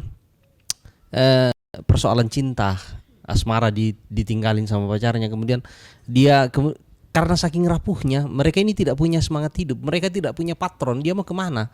Nah sebetulnya lansia itu punya peran yang sangat besar di situ. Kalau kemarin ada program di Gereja Toraja Generasi Inspirasi, apakah mungkin ada lansia inspirasi? Lansia yang bisa memberi inspirasi, sehingga memang ruang-ruang berbicara itu bagi lansia harus dibuka lebih banyak lagi. Ya, ruang bicara. Kalau tadi kita berbicara rumah kreatif tentang ruang kreatif menghasilkan karya, tapi buat saya yang paling penting juga adalah ruang bicara, ruang berbicara, komunikasi. Sehingga kemudian tidak ada gap yang jauh antara anak muda dan orang tua. Itu yang kami lihat bahwa hari ini anak-anak muda ini makin kehilangan tokoh yang harus mereka patroni dalam hidup. Bayangkan kalau seandainya para lansia, orang-orang tua yang sudah sukses kan bukan hanya soal dia punya banyak duit, bukan. Ketika orang-orang tua yang sukses ini kemudian berbicara kepada anak muda, mereka punya patron yang jelas. Oh, saya kelak mau jadi gini deh. Iya. Keteladanan, iya Bu. Tadi Indok katakan soal keteladanan, itu juga yang hari ini anak muda, sebetulnya anak muda itu juga ndak terlalu suka diceramai. Itu yang karakter anak muda hari ini ya. Mereka itu lebih suka melihat bukti, teladan. Maka biasa di anak-anak muda selalu saya katakan, jangan pernah menasehati adikmu untuk tidak merokok ketika kau juga masih merokok. Tidak mungkin. Jadi anak muda simpel-simpel saja hari ini. Anak muda simpel-simpel saja. Kalau kita pengen anak muda itu bertanggung jawab, harus tunjukkan dulu bahwa kita ini adalah orang yang bertanggung jawab. Kalau kita pengen anak-anak kita itu jujur, kita harus tunjukkan dulu bahwa kita ini adalah orang-orang jujur, kita ini adalah pekerja keras. Dan saya pikir memang juga hari ini anak muda tidaklah terlalu membutuhkan warisan materi. Itu bukan yang utama. Warisan yang utama itu adalah teladan, nilai-nilai kehidupan, moral dan sebagainya. Hari ini Ibu, mohon maaf, saya sih ngeri-ngeri juga lihat anak-anak muda hari ini, Gen Z yang lahir di tahun 2000 ke atas. Itu sekarang kata-kata yang dulu sangat kita sangat kita anggap kasar, itu hari ini jadi bagian dari relasi mereka. Coba lihat, mohon maaf saya mencontoh saja. Mohon maaf, ketika mereka ketemu, anjing, kau kapan datang sih anjing? Iya, hari ini anak-anak muda hari ini saya kadang kala ngeri juga saya, kok begini ya bahasa hari ini ya, begini ya. Ataukah memang mungkin karena memang yang mereka saksikan di media sosial itu, orang bilang 90% yang di media sosial itu sampah sebetulnya. Iya, sedikit sekali konten-konten yang positif yang bisa mereka. Ya karena kan public figure yang muncul itu memang mereka ya yang bertato banyak, yang kemudian anting-antingnya banyak, patronnya, lalu bicaranya yang ini ya, yang buat saya sih kasar. Iya, saya sih ndak terlalu menerima itu. Lalu memang anak-anak muda bilang, wah ini bisa dicontoh ini. Oh ternyata begini ya sekarang ya. Nah itulah yang saya katakan tadi, anak-anak muda perlu mendapat banyak teladan, banyak petua, krisis keteladanan. Saya dulu masih ingat ketika masa kecil, tapi mungkin tidak akan bisa terulang lagi. Ketika dulu kan televisi masih jarang. Jadi sore-sore hari jam-jam 6 kita duduk setelah selesai makan dengan nenek, dengan orang tua, lanjut cerita. Mereka menceritakan banyak sekali petua-petua kita, ya teladan hidup. Misalnya dongeng yang paling nancap di kepala saya, misalnya Yanna den mak kada, taina den sembarang mak kada. Sebab apa yang sudah keluar dari mulut itu sudah jadi bagiannya orang. Jadi pikir-pikir dalam dulu lah sebelum bicara. Ya itu paling ya. Jadi saya kira itu, dan buat saya sih hari ini momentum yang semoga tidak hanya kali ini saja tapi makin banyak ke depan. Iya. Artinya lansia juga mesti diakrabkan dengan teknologi. Iya. Enggak, maksud saya kan misalnya kita di Gereja Toraja punya TS Channel. Kenapa enggak bikin sesi lansia bicara misalnya? Yang tiap minggu atau satu kali seminggu atau satu kali sebulan. Sehingga konten itu bisa tersimpan di YouTube, bisa dinonton, bisa di-share. Hari ini yang belum saya lihat itu influencer lansia. Belum ada ya. Kalau influencer anak muda sih banyak sekarang. Influencer lansia yang belum ada. Iya, yang jadi YouTuber sih mungkin terlalu besar. Tinggi. Iya. yang katakanlah lansia yang tiap hari muncul memberi kata-kata bijak, ya kemudian akhirnya itu di-share di banyak anak-anak muda, ya motivasi. Sebenarnya untuk Iya. dalam program Lansia 3B sebenarnya kita udah mulai merancang sampai mau buat studio itu khusus untuk YouTube. Jadi selalu bicara tentang lansia di situ sebenarnya. Jadi kita sedang rancang di Jakarta. Nah ini luar biasa ya untuk bisa. Jadi Semoga.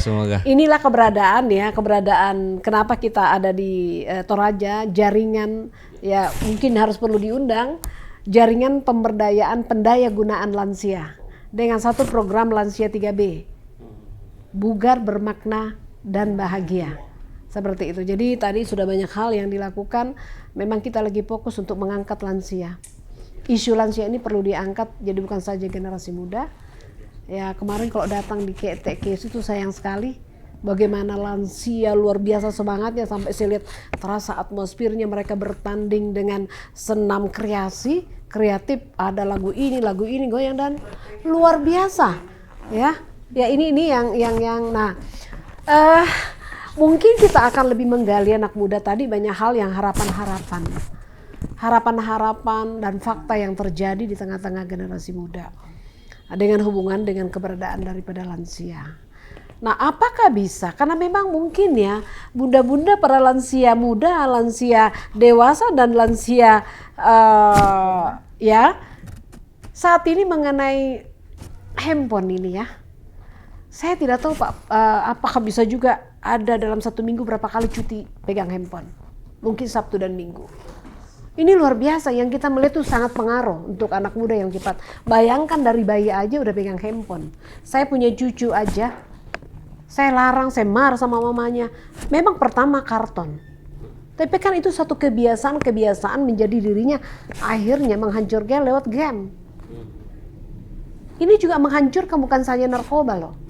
Game itu salah satu menghancurkan dan merusak emosi daripada anak-anak. Nah, tanggapan Bapak Sekda dari pemerintah menghadapi semua ini dan ini artinya merusak generasi penerus bangsa, khususnya generasi penerus membangun di Toraja ini Pak. Dari pihak pemerintah bagaimana untuk menghadapi dan bagaimana pemerintah memfasilitasi agar komunikasi atau kerjasama lintas generasi ini perlu ditingkatkan. Iya, terima kasih. Saya kan pada posisi pra lansia, jadi memang mestinya menyambungkan, melingkan antara yang generasi muda dengan yang lansia. Tadi saya kira sudah banyak sekali kita dengar, yang mulai dari rumah kreatif juga tadi, mungkin ini juga saya singgung sedikit. Ya memang kalau di Toraja tiba-tiba kita buat misalnya rumah kreatif lansia, lalu kita mau berharap para lansia mau tinggal di situ, mungkin agak susah. Tapi kalau misalnya ya mungkin pagi para lansia kita datang di situ, ya melakukan hal-hal yang tadi 3B itu ya saya kira akan positif. Tapi tidak menutup kemungkinan bagi ada kasuistik para lansia yang ada di Toraja, ya mungkin 1-2 orang ya bisa saja tinggal di situ. Nah, karena memang masih budaya kita, orang Toraja pasti merasa malu kalau akan menitipkan orang tuanya di situ. Masih jarang orang Toraja mau menerima kalau sampai-sampai menitipkan orang tuanya di, kalau dulu namanya panti asuhan, panti jompo, ya sekarang bagaimanapun biar namanya dirubah, tapi saya yakin memang di Toraja ya dalam waktu dekat masih susah menerima. Tapi itu tadi kita gunakan memang dalam rangka bagaimana menggali potensi, kemudian juga memberikan ruang kepada para lansia kita, sehingga ya kalau saya sebenarnya untuk tadi itu yang produktif, ya saya tidak terlalu berharap lagi ke orang tua 100%. Tapi yang paling penting bagaimana kita membuat para lansia kita ini nyaman, menikmati kehidupan di masa tuanya.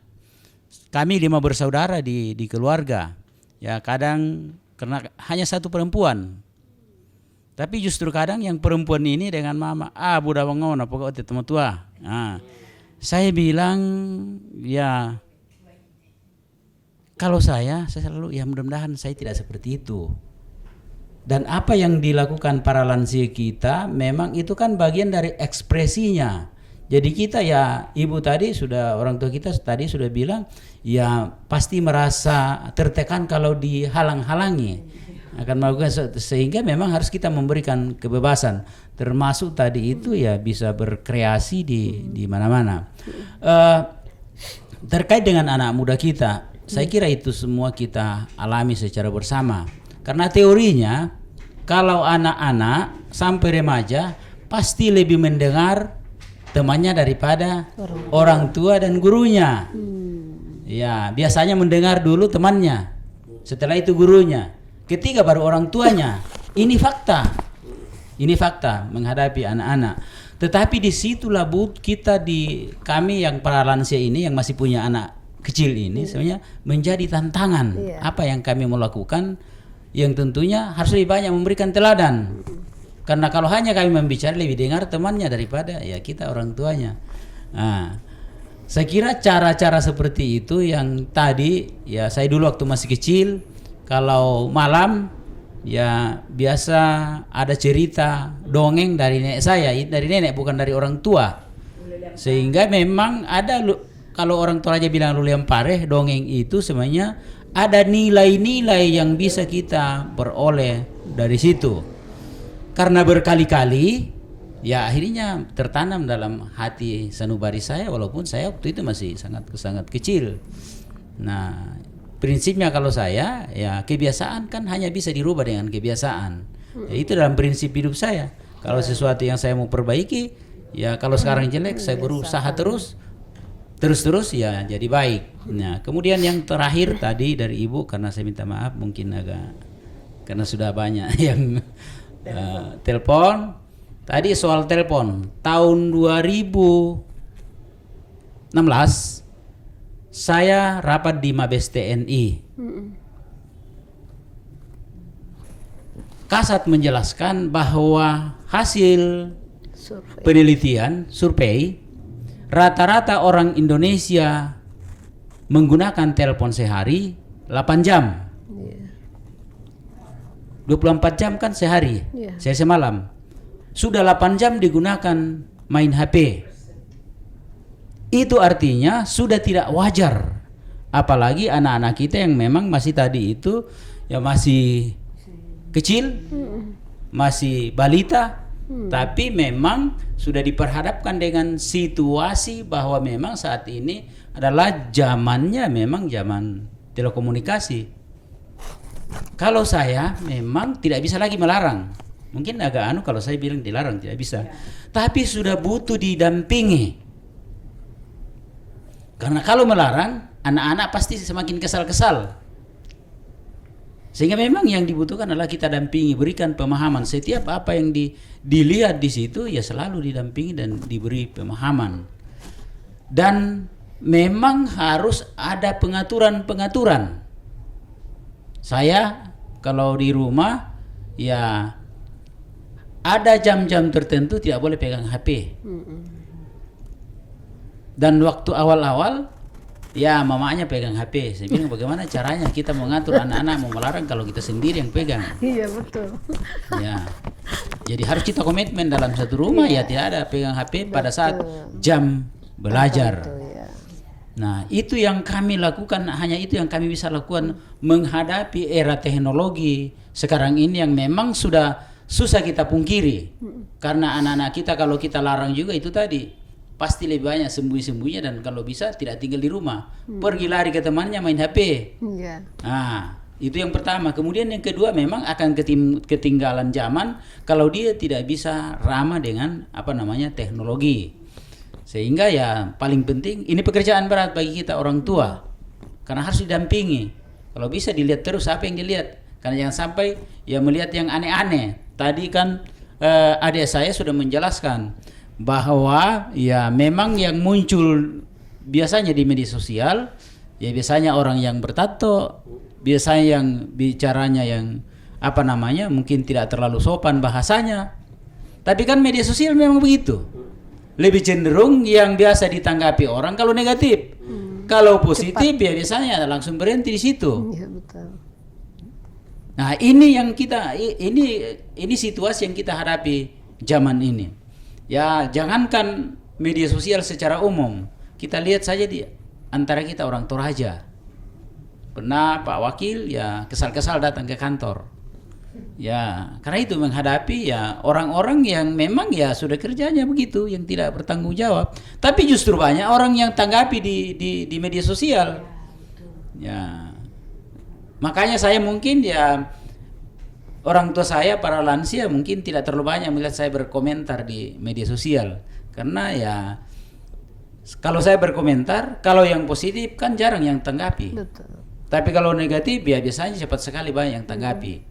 Nah, saya kira ini hal-hal seperti itu yang perlu memang kita kelola sekarang, sehingga generasi muda kita tadi yang rupa-rupanya mulai kehilangan keteladanan, ya memang ya mesti menjadi tugas berat, mulai harus dari keluarga, baru guru, termasuk pemerintah. Karena yang paling kurang di apa namanya di anak-anak kita sekarang adalah keteladanan dan kemandirian. Rata-rata anak-anak kita mau insan. Nah, kira-kira bagaimana mau bersaing dengan sesama manusia di muka bumi ini kalau ya tidak punya kemandirian? Saya kira mungkin ini yang terakhir bisa saya sampaikan. Sekali lagi terima kasih. Tadi itu HP ancaman Ya. 8 jam per hari. Ini hasil penelitian TNI. Bisa dibayangkan kalau 8 jam. Ya, memang. Kalau di Toraja itu ibu-ibu di tengah sayur makanan babi biasanya ada HP di sampingnya. Bisa dibayangkan. Bisa dibayangkan. Iya. Jadi jangan kita pandang enteng orang Toraja kalau soal teknologi ya sudah begitu. Karena jangan sampai ada yang menelpon dari sana, ya aku kirim momo. Ah, ini kan diwanti-wanti. Dan kita mau tambahi. Nah, saya kira itu tadi sedikit saya karena kebetulan saya ibu komentari. Jadi memang ya kami yang masih pralansia, karena saya juga pernah merantau, ya memang perlu pemahaman bahwa tadi itu para lansia itu mestinya kita tempatkan supaya nyaman, bukan berarti dilarang beraktivitas, tapi kita berikan kebebasan beraktivitas, tapi yang kita mau bagaimana mengendalikan adalah ada batas-batasnya. Kalau yang sudah lansia lanjut ya, yang paling paripurna, masih mau pergi pikul sayur babi, ya saya kira harus diberi pemahaman, tidak boleh. Jadi ada hal-hal tertentu dan itulah yang saya katakan tadi memang perlu kita. Tapi karakter orang Toraja, kami yang pernah merantau, sebagian besar kalau sudah merasa sukses di perantauan, ya memang ya harusnya kembali ke kampung memperlihatkan bahwa saya juga sudah bisa. Sehingga itu tadi ada yang melarang orang tuanya beraktivitas padahal ini salah. Nah, melalui kepengurusan lansia ini, kalau di pemerintahan kan sebenarnya ada namanya Bina Keluarga Lansia di BKKBD. Nah, saya kira ini nanti kita bisa bersinergi, mudah-mudahan ya kegiatan ini kita masifkan di tingkat masyarakat, sehingga apa yang menjadi persoalan, apa yang menjadi kendala, apa yang menjadi kekhawatiran ke depan tidak terjadi. Saya kira itu yang saya sampaikan. Oke, baik. Baik, terima kasih untuk pertemuan ini. Dengan keberadaan, dengan hadirnya satu komunitas lansia, yaitu Jaringan Pemberdayaan Lansia dan Pendaya Gunaan Lansia tingkat nasional. Itu akan bisa membuat lansia-lansia di Toraja.